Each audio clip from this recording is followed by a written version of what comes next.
Hi, my name is Anita Aman. I'm from Tigray. First and foremost, I bow and thank our patriots in the mountains of Tigray.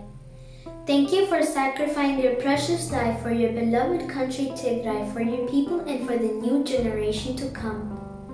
I'm here to cry out loudly, be voice to the voiceless, to the innocent people of Tigray who has been under a ruthless attack, including raping of children, killing of children, raping of women, raping of nuns, killing of monks, disrupting hospitals, schools, universities, churches, mosques, and factories.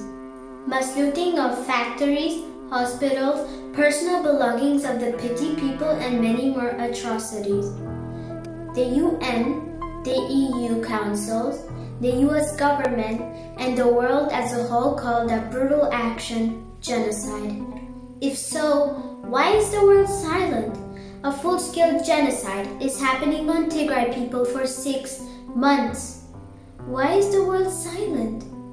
Don't ask me how I know about genocide. How wouldn't I know? I have victim relatives. I'm from a victim community.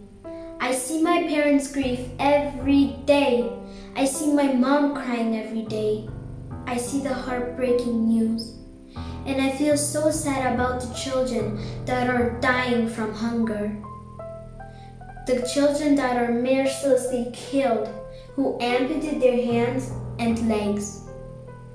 I urge the international community, the UN, the EU, the US government, and the Deutsche Chancellor Angela Merkel to take action to stop the genocide on Tigray people. Liebe Angela Merkel, handeln Sie bitte, den Völkermord an Tigray zu stoppen. We children are future of the world.